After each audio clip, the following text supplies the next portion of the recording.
Salam sepak bola, teman-teman netizen atau warganet yang saya hormati semuanya. Welcome back ke konten terbaru dari channel YouTube Triple B. Dan di konten terbaru hari ini, saya ingin memberikan analisa dari pertandingan Liga Champions babak per-8 final leg kedua antara Chelsea versus Borussia Dortmund yang berakhir untuk kemenangan Chelsea dengan skor 2-0. Dengan kemenangan ini berarti Chelsea lolos ke babak perempat final karena unggul secara agregat dengan skor 2-1. Dan bagi saya teman-teman, permainan Chelsea dini hari tadi adalah permainan yang efektif dengan mengandalkan kecepatan dan juga pergerakan individu dari para pemain plus diimbangi dengan passing yang cepat mereka lakukan untuk bisa menciptakan cukup banyak peluang ke arah gawang dari Borussia Dortmund.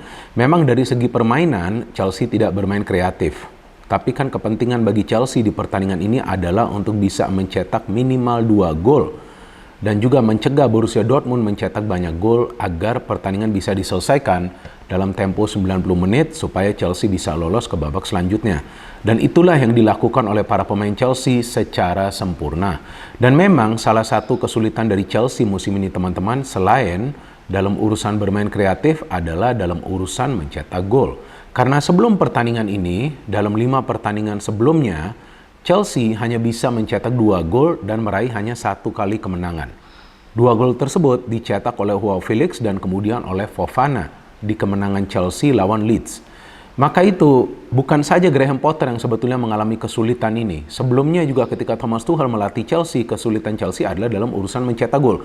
Cuma bagusnya Tuchel adalah dia bisa memanfaatkan pemain-pemain yang berada di lini kedua untuk ikut bergerak dan juga coba mencetak gol. Maka itu ketika Chelsea dilatih oleh Tuchel, maka banyak juga pemain Chelsea dari second line yang bisa mencetak gol. Bahkan Mason Mount bisa mencetak banyak gol. Tapi di eranya Graham Potter ini tampaknya Potter menginginkan pemain-pemain yang bermain di depan ya harus bisa lebih efektif mencetak gol, dan pemain-pemain yang di tengah itu lebih fokus untuk mengawal lini tengah, untuk menjaga kedalaman dari lini tengah. Maka itu pemain seperti Enzo dan juga Kovacic tidak mendapatkan peluang yang berbahaya di pertandingan ini.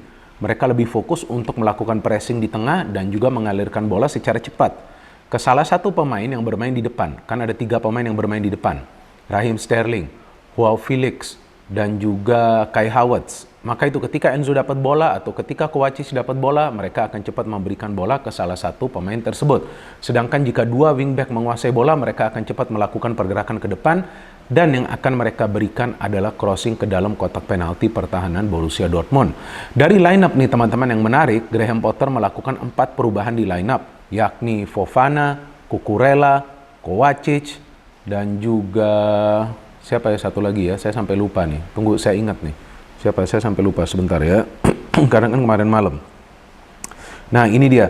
Fofana, Cucurella, Kovacic, dan juga Raheem Sterling. Ya betul, Raheem Sterling yang mencetak gol ya. Karena kan di leg pertama kan Raheem Sterling tidak bermain ya. Dan menurut saya ini adalah pilihan yang bijak dari Graham Potter untuk menurunkan Raheem Sterling. Karena Sterling ini punya kecepatan dan juga adalah pemain yang berpengalaman daripada dia memilih Mudryk. Sebelumnya kan Mudryk bermain di leg pertama tapi tidak bisa berbuat banyak, dan tampaknya Mudryk masih membutuhkan waktu untuk beradaptasi ya dengan skema permainan Graham Potter. Nah, dengan mainnya Raheem Sterling, tentu pertukaran passing antara Joao Felix, Raheem Sterling, dan juga Kai Havertz bisa dilakukan dengan baik. Dan itu yang memang mereka lakukan teman-teman. Sedangkan dari Borussia Dortmund, hanya 2 perubahan yang dilakukan oleh pelatih mereka Edin Terzic, yaitu memainkan penjaga gawang mereka Maier, bukan Kobel, dan memainkan Marco Reus karena Adeyemi pencetak gol di leg pertama itu cedera. Nah, dari jalannya pertandingan kita bisa melihat bahwa para pemain Chelsea istilahnya langsung gaspol karena mereka tidak ingin membuang-buang waktu untuk menguasai bola terlalu lama. Maka itu teman-teman, di statistik jika kalian lihat Chelsea kalah dari segi ball possession. Bukan berarti bahwa Chelsea tidak menguasai jalannya pertandingan. Chelsea sempat menguasai jalannya pertandingan, apalagi sebelum mereka mencetak gol. Cuma para pemain Chelsea lebih cepat mengalirkan bola ke lini depan. Kenapa? Karena mereka punya 3 pemain yang mengandalkan kecepatan dan juga coba untuk mencari ruang di dalam kotak penalti pertahanan Borussia Dortmund. Maka itu di 10 menit awal jalannya pertandingan ini Chelsea mendapatkan 3 peluang untuk mencetak gol teman-teman. Pertama dari Felix yang dia mendapatkan umpan dari Sterling, kedua dari Koulibaly yang dia mendapatkan umpan dari Ben Chilwell dari corner, dan ketiga ketika Kai Havertz mendapatkan umpan dari Felix tapi dia tidak bisa melepaskan tendangan on target. Jadi memang nih tampaknya para pemain Chelsea juga mengalami kesulitannya tersendiri, siapapun pemain tersebut, untuk mencetak gol. Nah, buktinya bisa dilihat dari gol Raheem Sterling. Itu Sterling tuh sebetulnya sudah miss kick kan. Dia tidak bisa melakukan eksekusi yang sempurna di dalam kotak penalti dari attempt pertamanya, dari percobaan pertamanya ketika Chilwell memberikan crossing. Tapi beruntungnya dia bahwa bola tetap berada di kontrol Raheem Sterling, sehingga ketika dia mendapatkan peluang kedua untuk melepaskan tendangan, dia bisa melepaskan tendangan yang keras yang menjebol gawang dari Meyer. Ini first goal ini sangat amat penting, teman-teman. Dan saya melihat peran dari Enzo dan juga Kovacic yang banyak melakukan pressing, menyulitkan para pemain dari Dortmund untuk cepat mengalirkan bola ke lini depan mereka. Maka itu Haller, saya tidak melihat mendapatkan peluang yang berbahaya. Malen juga yang turun hanya mendapatkan 1 peluang. Dan justru ada 2 peluang yang dihasilkan oleh Dortmund dari pemain mereka yang bermain di posisi fullback sebelah kanan, yaitu Wolf yang kena handsball. Artinya apa?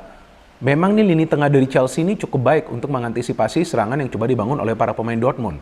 Dan 2 wingback itu akan bergerak cepat ke depan dan kembali ke posisi mereka semula. Dan memang sih sejak dilatih oleh Graham Potter, dalam 28 pertandingan terakhir ya, berikut pertandingan ini teman-teman, Chelsea itu baru bisa mencetak total 28 gol. Artinya memang dalam produktivitas mereka adalah tim yang sulit mencetak gol.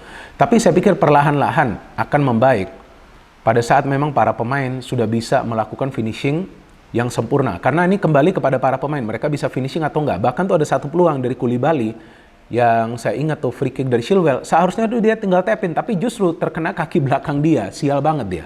Bola kembali ke tengah. Dan Havertz ketika dia shooting terkena tiang dalam, tapi justru bolanya keluar. Nah, artinya para pemain Chelsea memang lagi suwe lah. Istilahnya kan suwe itu kan sial. Dan di babak kedua, di babak pertama itu Dortmund cuma mendapatkan 1 peluang loh dari Marco Reus yang tendangan free kick. Udah. Setelah itu mereka sulit untuk bisa menciptakan peluang yang berbahaya. Yang di-save oleh Kepa itu save yang krusial. Dan di babak kedua, memang para pemain Chelsea juga cepat mencoba untuk mencetak gol. Dan jelas lah itu handball dari Wolf kan, pemain dari Dortmund ketika Chilwell coba untuk memberikan crossing. Dan penalti dari Havertz. Wah, ini sebetulnya nih Havertz sudah miss ya penalti ini teman-teman. Tapi memang harus diulangi lagi. Karena para pemain sudah masuk ke dalam kotak penalti sebelum Havertz itu melepaskan tendangan. Dan setelah diulangi, yang saya salut kepada Havertz ini, dia berani melakukan eksekusi ke sudut yang sama, yang sebelumnya dia miss. Jadi sebetulnya pemain ini mentalnya kuat juga loh. Ini kan pemain yang mencetak gol, mencetak the winning goal di pertandingan final Liga Champions ketika Chelsea mengalahkan Manchester City kan beberapa tahun yang lalu. Jadi mental pemain ini kuat walaupun dia sering miss chances.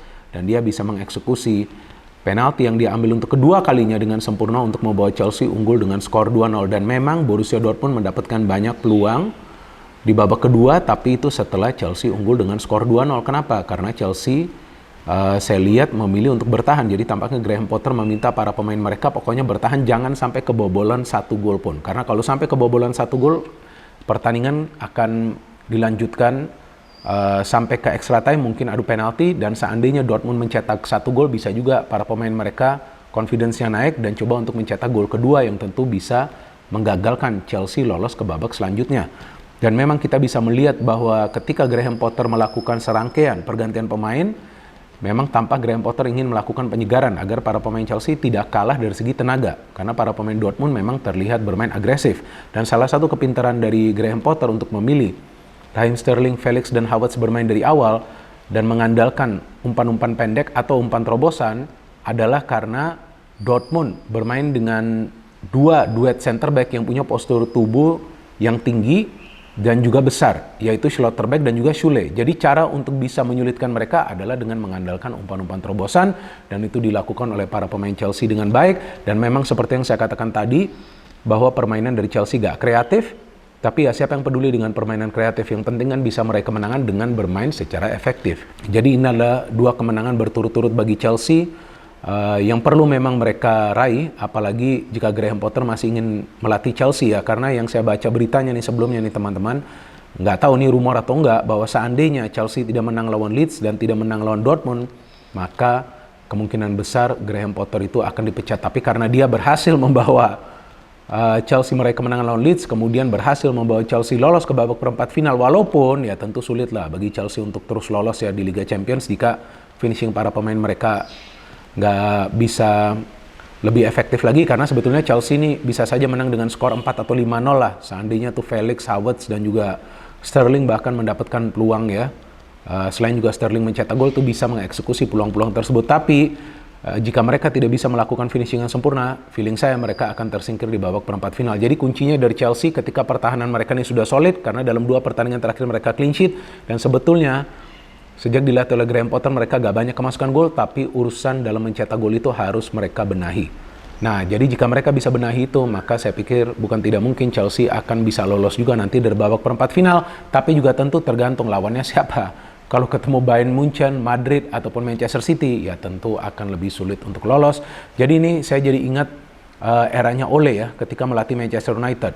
Saya ingat tuh, pada saat itu ketika sudah ada banyak tagar Ole out, Ole out, Ole out, ternyata MU-nya bisa menang dan Ole tetap bertahan. Kita tunggu lagi nanti perjuangan dari para pemain Chelsea di Liga Inggris dan juga tentunya nanti di Liga Champions. No hate, no politics, only football. Salam sepak bola.